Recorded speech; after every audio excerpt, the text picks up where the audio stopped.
Chaim Dalfin. So today is Tesh Shevat, Erev Yud Shevat. We're going to Farbrengen now because it's a very powerful day coming up tonight, tomorrow. And just for the record, tomorrow I will not know if I'll be able to teach. So I'll have to let you know, Yoni, on the WhatsApp and let everyone know, okay?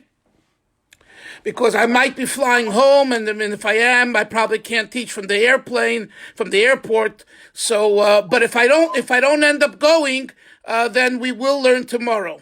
But Thursday, Im Yitz Hashem, for sure, with David's help, as Hashem Yisbarach, we will learn. Thursday, there is class. Tomorrow is questionable. But I just want to begin the Farbrengen because it's very interesting what Boaz just said. Boaz said that he brought a scarf in case I'm going to whip him through the screen to protect himself. So there's a story that I heard recently in Chabad. Boaz, I'm talking to you. Hello? Hi. I'm with you. Okay, I mean, the story especially for everyone, but special for you. Reuven, you can listen to the story too. So in Chabad, there was a chassid, a great rabbi. His name was Yitzchak Horowitz. He was known as Reb Itcha the Masmid. Baruch Gordon, I'm sure, has heard about him. You have heard about him. Others have heard about him. And he was a very, very dedicated Jew. He davened for many hours. He learned. He did chesed. He traveled around helping Jews throughout Russia and Ukraine. He even came to America in the 1930s, and he was in Torah Vadas, and he spoke in shuls, and he raised money, and he raised funds for the yeshiva. His name was Itcha. Itcha means Yitzchak, right?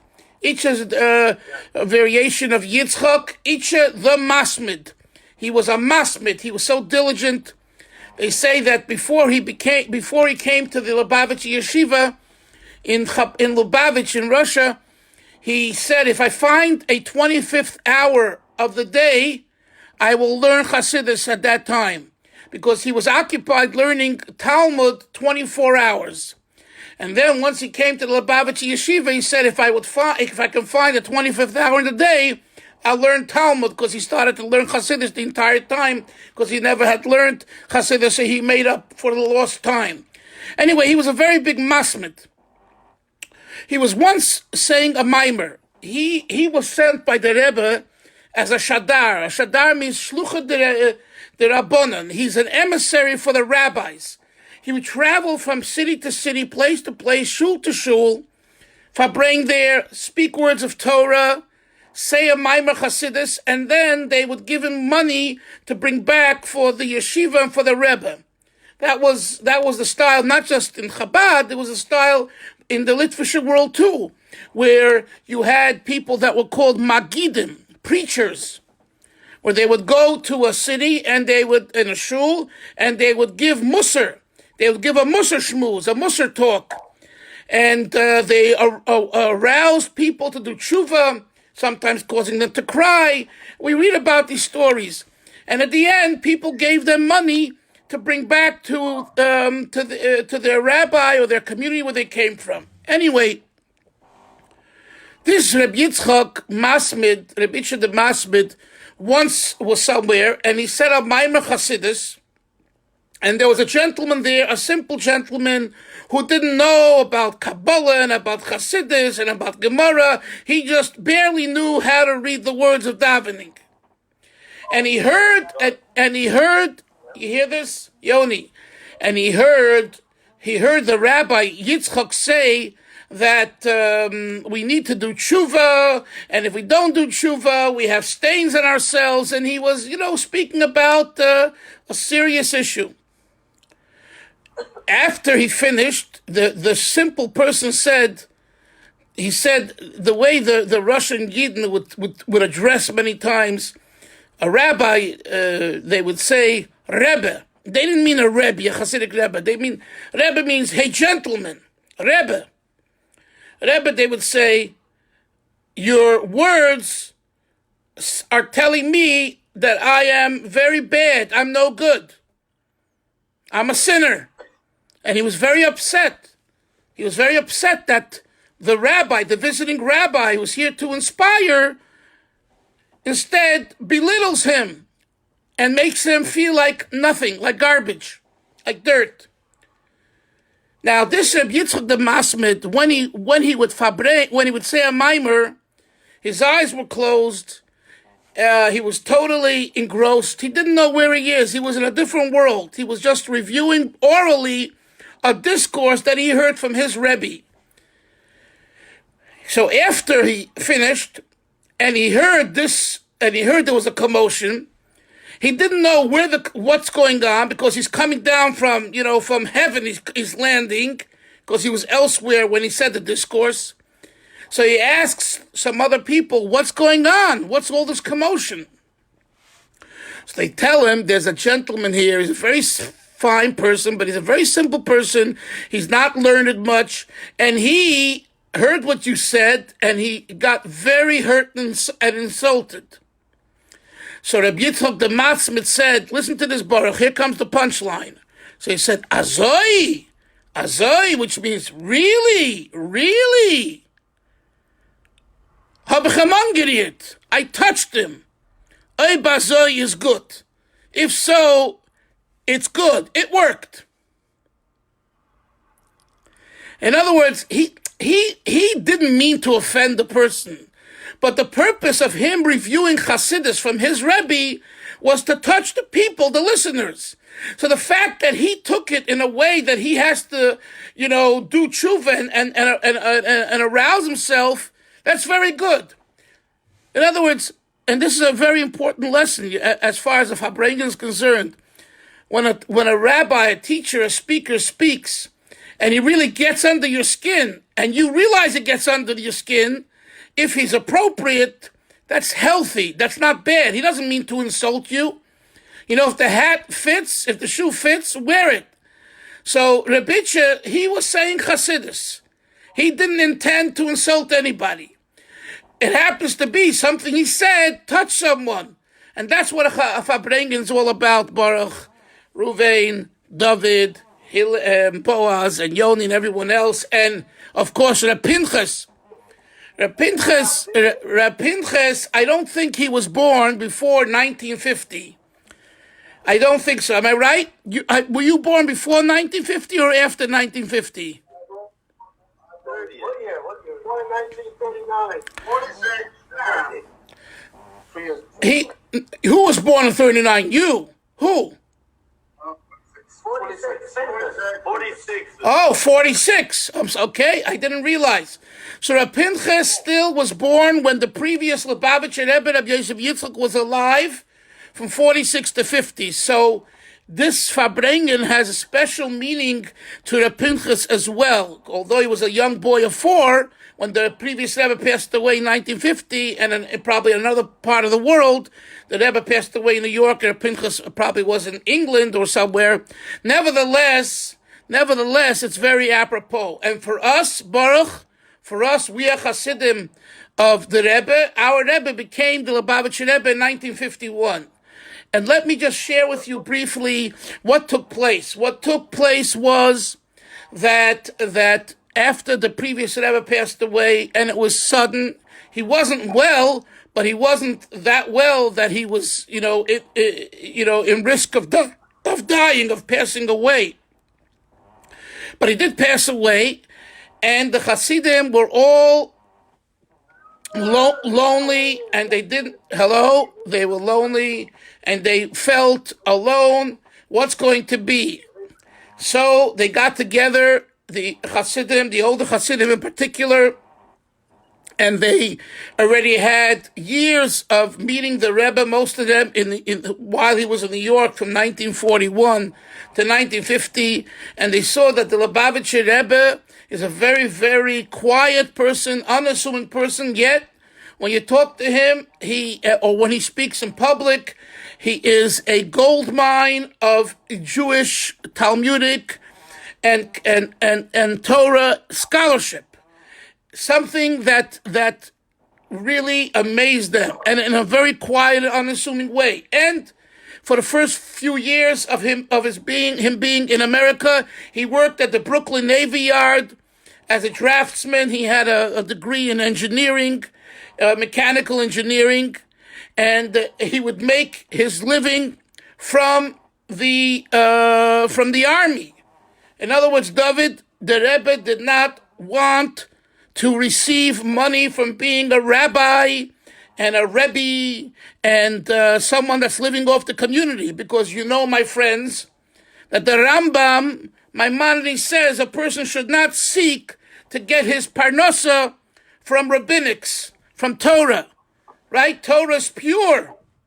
Now, of course, today, with all the expenses, and there's salaries, and there's rabbis and paid positions, but it used to be, just you should know that many people did not want, A, to even take the title of rabbi, B, to be ordained as a rabbi, because if they're ordained already, it's a selfish thing on some level, and surely not to make a parnasa from it.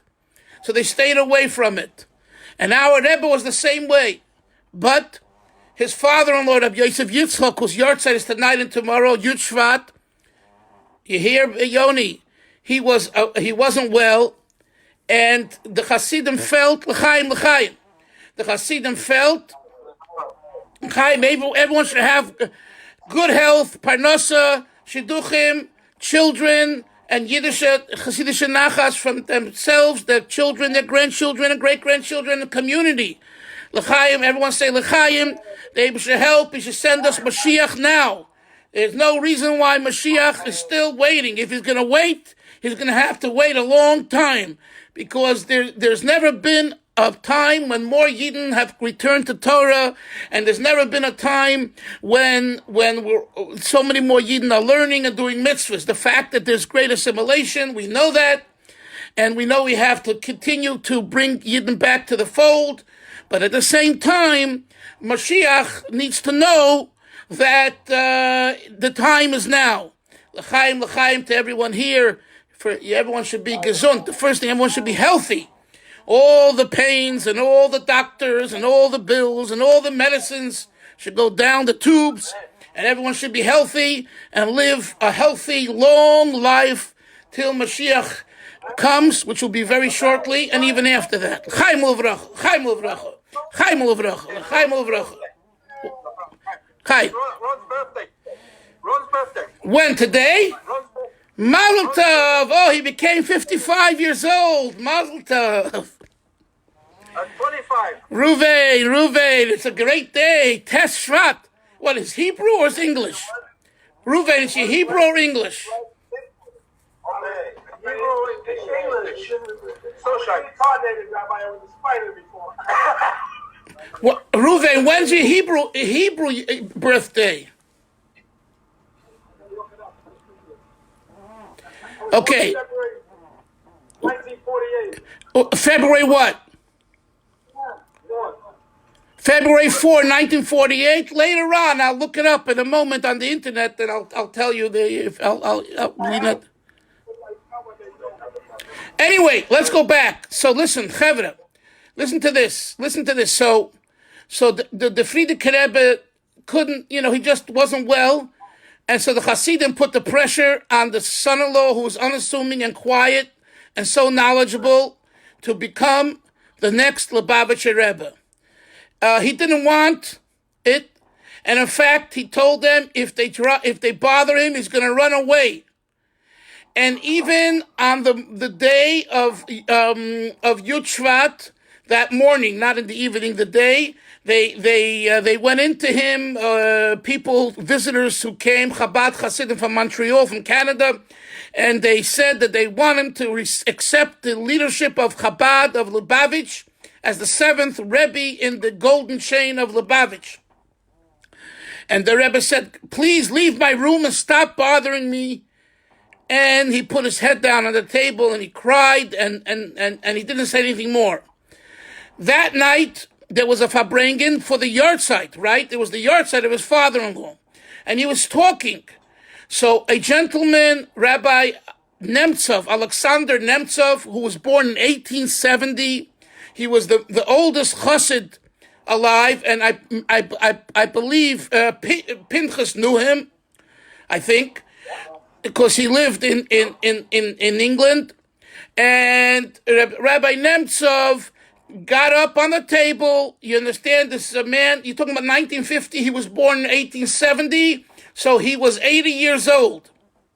And he got up on the table and he said, he said to the Rebbe in front of everybody, there was 800 people approximately in the room, upstairs in 770, the upstairs shul, the little shul, and you could see sweat coming from the walls because it was so squashy and it was so tight. And he said to the Rebbe in front of everybody, he said, the talks are very nice, but Hasidim want to hear Chasidus.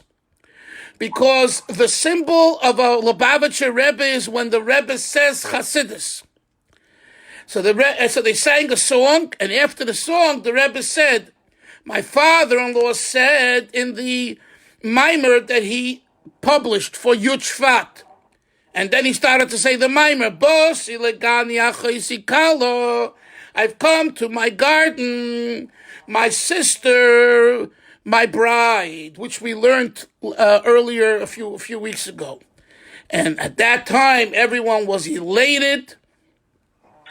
And he spoke for a while, said the mimer, and then he stopped for a break. And they sang a niggin, and the same Rabbi Nemtsov got up again, and he said, he made a bracha, Baruch Ato Hashem, with Hashem's name, Shechiyonu v'kimonu v'giyonu l'zman hazeh, that we have a Rebbe. And that was the formal acceptance of the Lubavitcher Rebbe becoming the Rebbe. Now, what do we understand from all this? And this is a Farbrengen with our wonderful Koilel people. The idea is, my friends, that even though it's 70 years later, and as Yoni yesterday said, some people, well-meaning people, all kinds of people, I'm not talking about people who are just looking to start up and make trouble. I'm talking about people who are genuine and very fine people, don't understand what's the big deal about 70 years of a yahrzeit, or 70 years, 69 to 70 years of a person's leadership. You have to understand, my friends, that Chabad Lubavitch continues in the most powerful way today, and every year gets stronger and stronger. So therefore, to say that the Rebbe's passing means that the movement and the leadership is gone is against the facts in the bank. Okay? You know, if you want to talk dollar and cents, if you want to talk about people, if you want to talk about groups and movements and buildings, every year, go to the Kinus HaShluchim, to the gathering, which is during Rosh Chodesh Kislev time. And every year you see more and more institutions and more people and more rabbis. So the movement, the Chabad movement, is growing. That's a fact. No one can deny that. So, and who's behind it? Who's behind it? The answer is the leader, the last leader who gave the instructions to continue this movement. And who is that? The Lubavitcher Rebbe. Now, the fact is the Lubavitcher Rebbe passed away 25 years ago. We know that.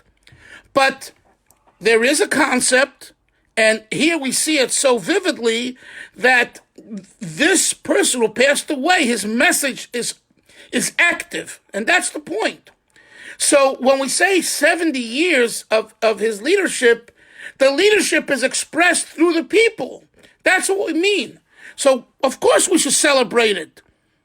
We're basically celebrating what we're doing today as a continuation of this tzaddik's directives, which is Hashem's directives. Everything goes back to God. If God forbid you strip Hashem out of the equation, it's heresy and there's nothing to talk about. And the fact is, I could tell you story after story after story. People are daily being inspired. I'll tell you a story with Lubavitch and Mir, since Reuven has a son, Amir, and we have heard over the years questions, statements. So I'm going to tell you a short story. Basically, there was a student in the Mir Yeshiva, in today's Mir Yeshiva, Yerushalayim, who started to learn Chasidus. And you all know, as you've heard, the Bir Yeshiva doesn't learn Chasidus. They learn Gemara, and they also learn a little Musar. Okay. Anyway, but today, Mir has 300 to 500 Hasidic students. Do you know that? There's like 5,000 students in the yeshiva, and there's about 10%, 500 or so, that are Hasidim with beards and payas, and the long do you know that in Mir? So the good old Litvak Mir Yeshiva of Europe and Shanghai, and even Mir the way it was in the 1950s and 60s is gone. Today it's a very, very integrated yeshiva. Yes, what? Say that's a raya that the Baal Shem Tov, its philosophy, we won. The Hasidim won, meaning. Okay, I don't want to. I don't want to get it. Boaz. It's not. It's not a game here. We won, we lost. We won or we lost. Let's leave that for another time. Let me continue.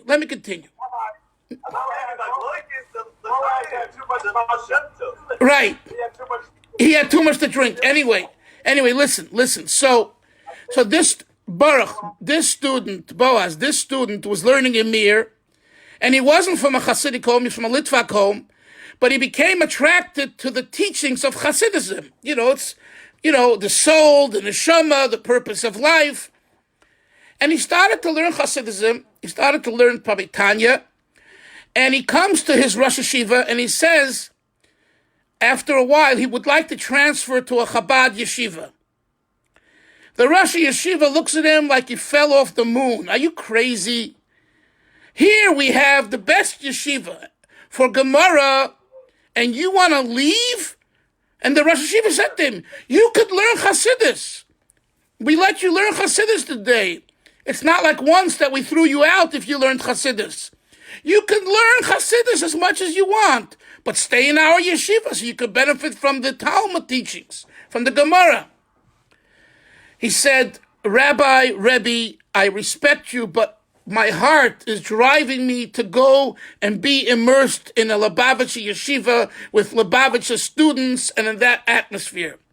Which again, Yoni, reminds me of the importance of getting your daughters into a Chabad school as soon as possible if you want them to be Chabadniks. We'll leave that for another time. Because it doesn't happen by osmosis, I can tell you that. Just for example, in Borough Park, we have someone who had many children. His boys he sent to the Lubavitcher Yeshiva on Ocean Parkway, where I studied. And his girls went to the Beis Yaakov in Borough Park. All of his boys are today Lubavitchers, and all of his girls married Litvaks without beards. And they're very... But they didn't want to have a Lubavitcher boy with a beard because they grew up in Beis Yaakov and more in the Litvischer mode, which is fine. They're all good people. Everyone's good and great. I'm just saying, if someone wants their girls in particular to marry Lubavitchers, you got to get them in to a Lubavitcher school, and if not in elementary, in high school, if not in high school, seminary. Anyway, that's an aside, and we only say those things out of Farbrengen when we say L'chaim. Normally we don't say those things. Okay? So the boy comes to Rosh Yeshiva and he says, Rabbi, I want to go to Lubavitcher Yeshiva. Okay.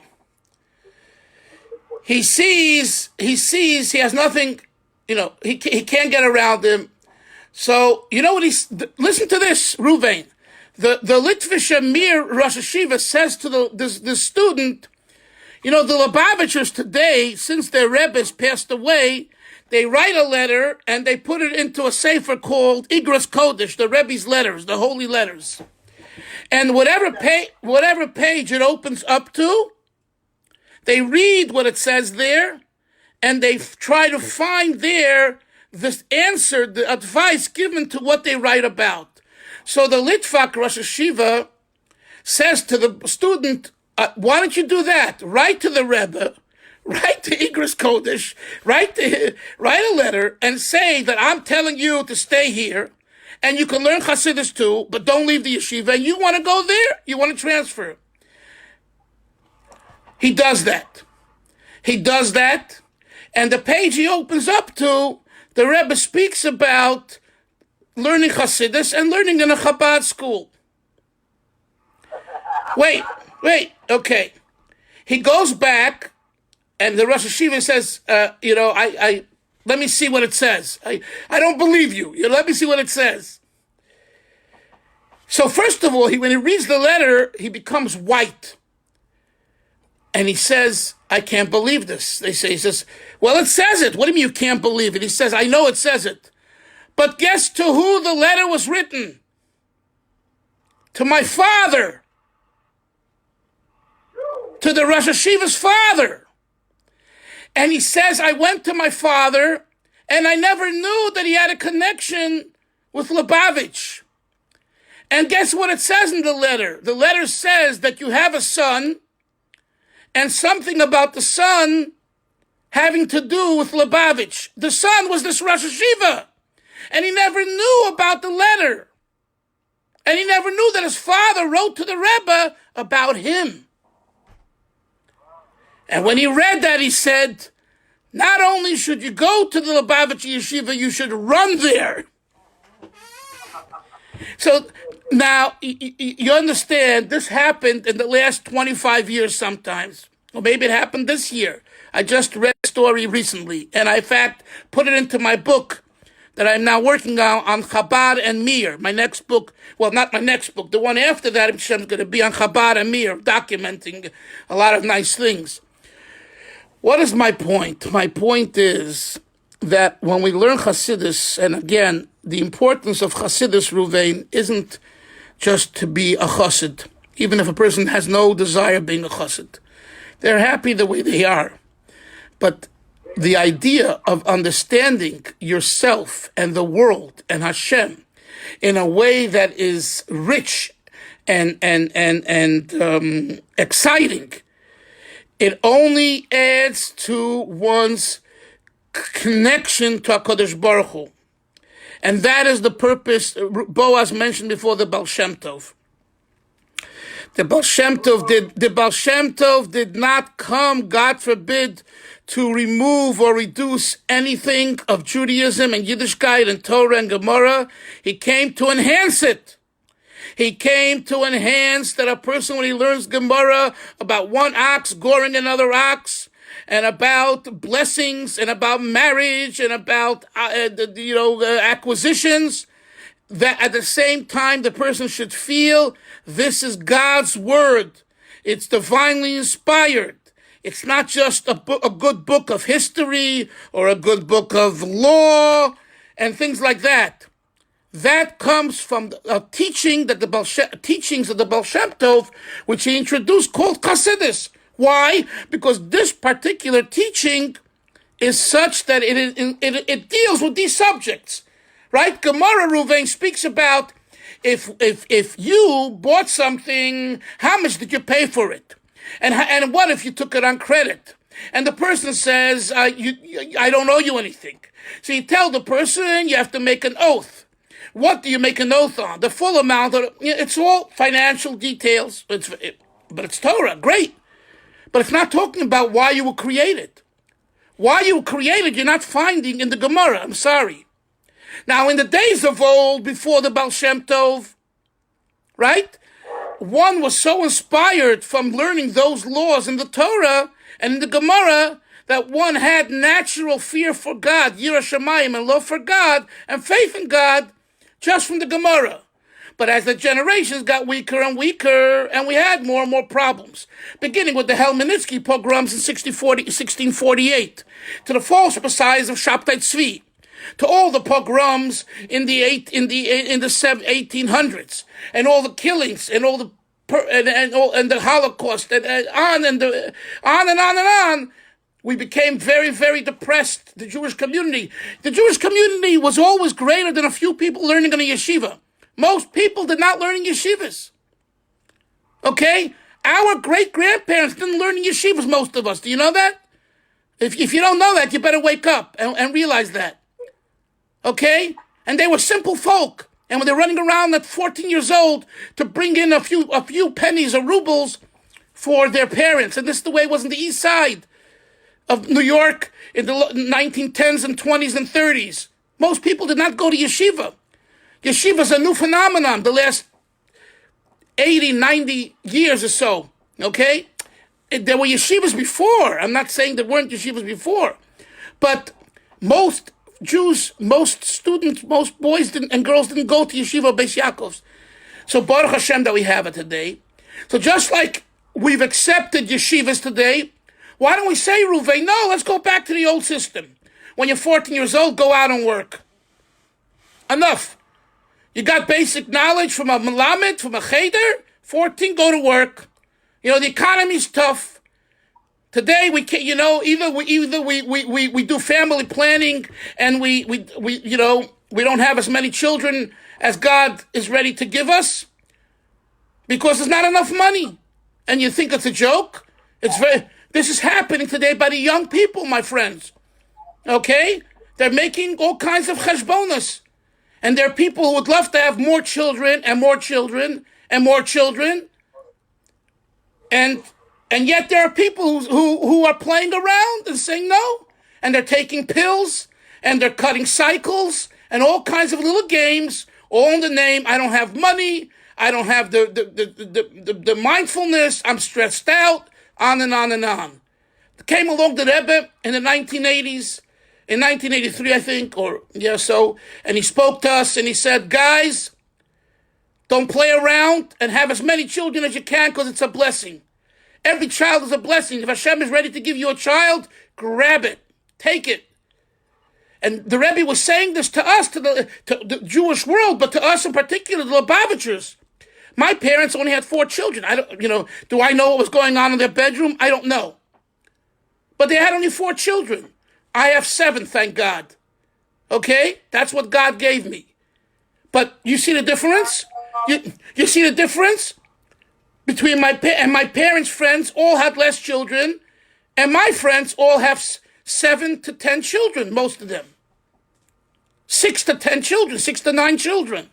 Because we took the Rebbe's directives in 1983, we took it literally. No family planning, whatever Hashem gives you, take. And my friends, whoever is able to have children sitting at this kollel, speak with your wife, speak with your mashpia, speak with your rabbi, and have more children. The world needs more children because Mashiach will come when all the children that need to be born are going to be born. And those that cannot have any more children, support children. Whether it's your own family, support their Talmud Torah and their Jewish education if you're able to. One of the greatest mitzvahs is to pay tuition for another Jewish child, be it your own family or someone else.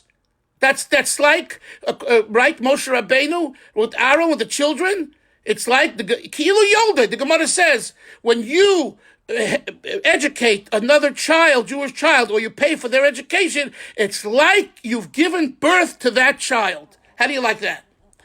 That means that after 120, when you go back to heaven, your neshama goes back, Hashem is going to say, you've had 6 children, but you say, God, I only had 3 children, but I paid for another 3. And if you can't afford it, you talk to other people to pay for 3 other children. In other words, the idea is to increase the Jewish population. One second.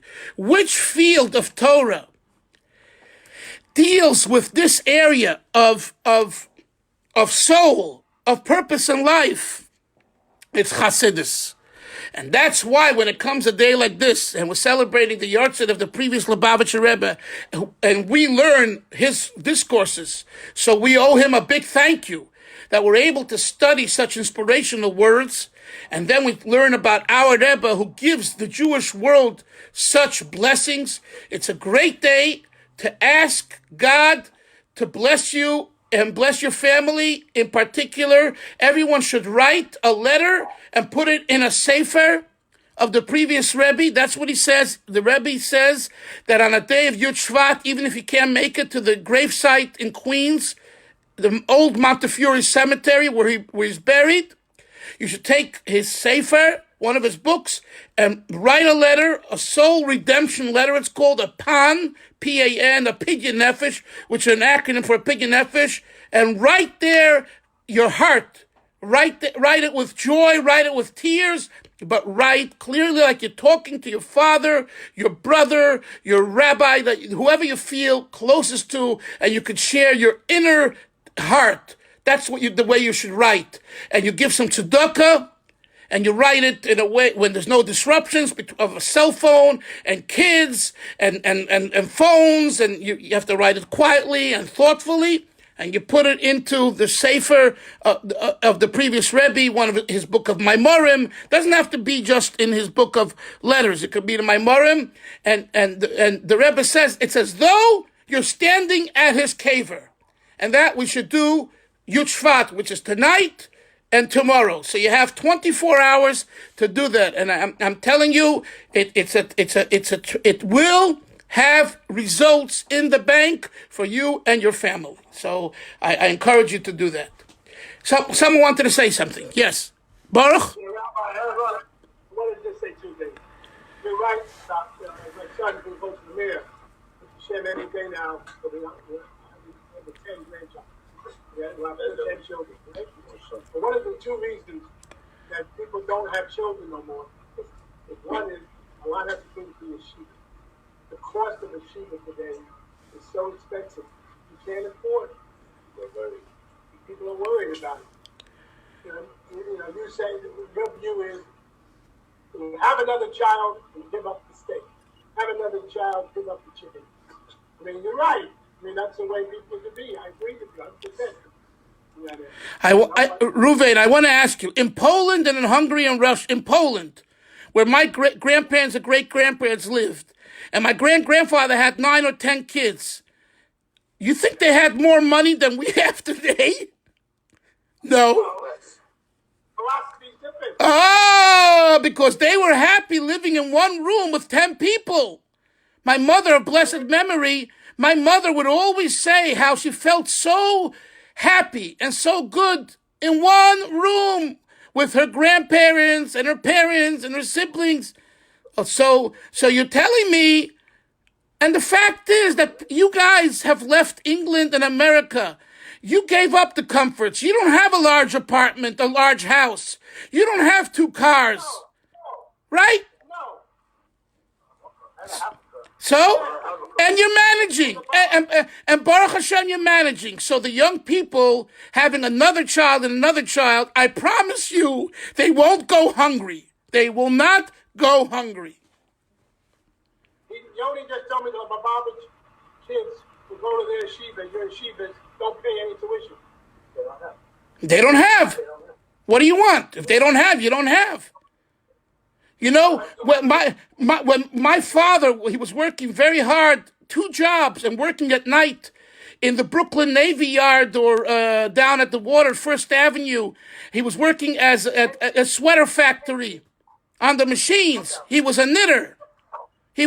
My father. And he worked 2 jobs so he could provide for his family. And at night, he got, 1, 2 in the morning, he got tired, would lay down, and mice would be running around his head. That's how filthy these places were, okay? They weren't plush San Francisco high-risers. This was, schmutz, etc. And he worked over there, right?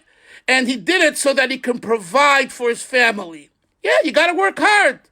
You want to have kids, you got to work hard. So when he came to the yeshiva administrator, the administrator said to him, who was a friend of his, how much can you pay? So my father said, I can't pay much for tuition. He said, you tell me how much you can pay and pay that amount, and we'll take care of the rest. If you tell me you can pay $1, no problem. I'm going to write down you can pay $1 and give me $1. Yeah, your yeshivas, if you open a yeshiva, you better be ready to take in the kids. This idea of not taking in kids because of tuition. No, I understand. Believe me, I understand the need for but that's not a reason not to have children.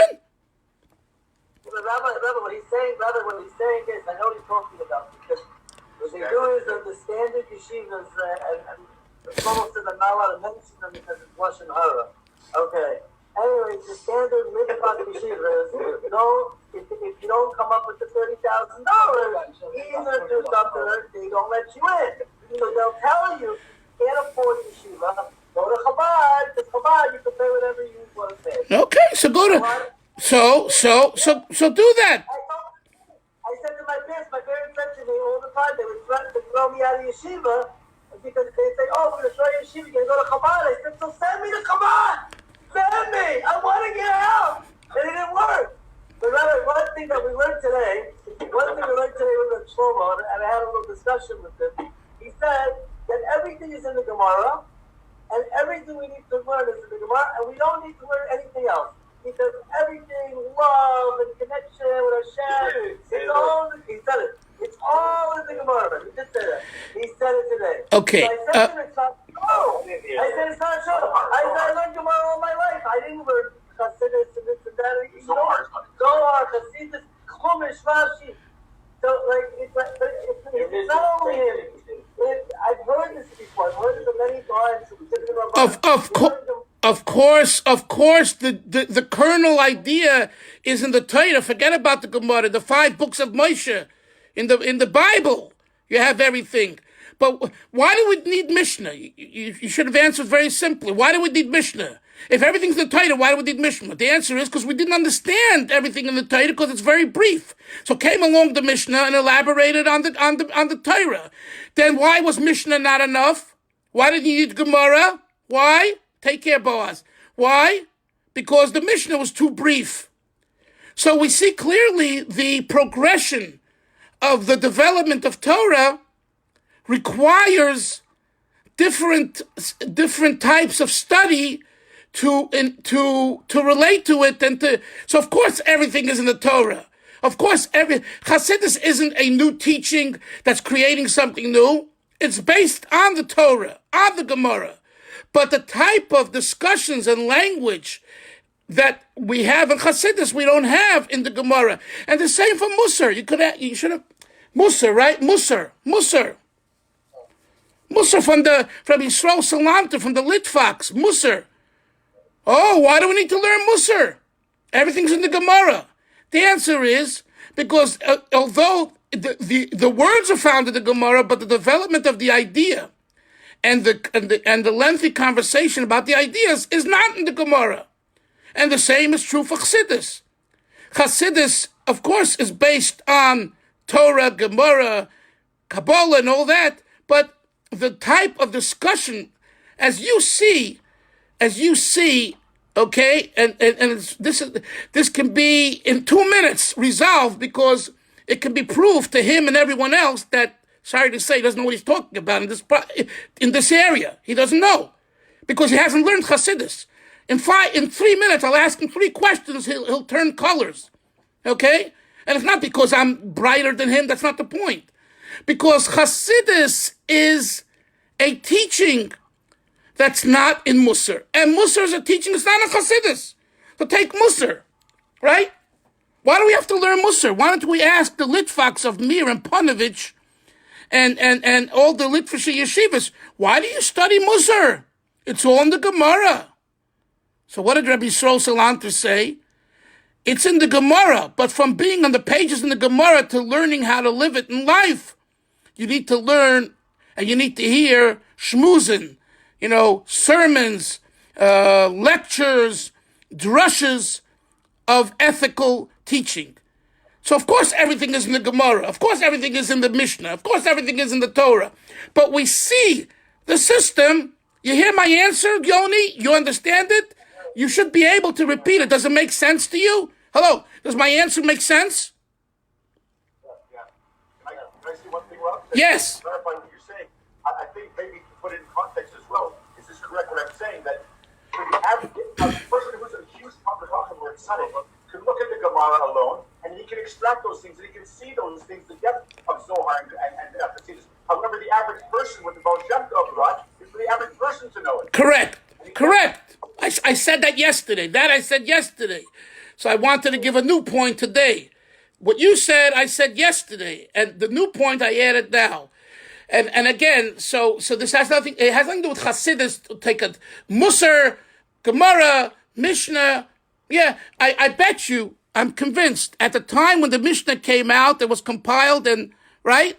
I'm sure there were rabbis with long beards who said, "What do we need Mishnah for? What do we need Mishnah for? We have the 5 books. We have Tanakh. What are you adding new things?" And after they finally got the Mishnah, came to Gemara and they said, "What? Why you all these debates? Who cares what you thought? What he thought? Give me the bottom line." So every generation, there was this thing to stop it. Anyway, guys, I gotta go. Sei gesund. L'chaim. We'll talk tomorrow or the next day. Bye-bye.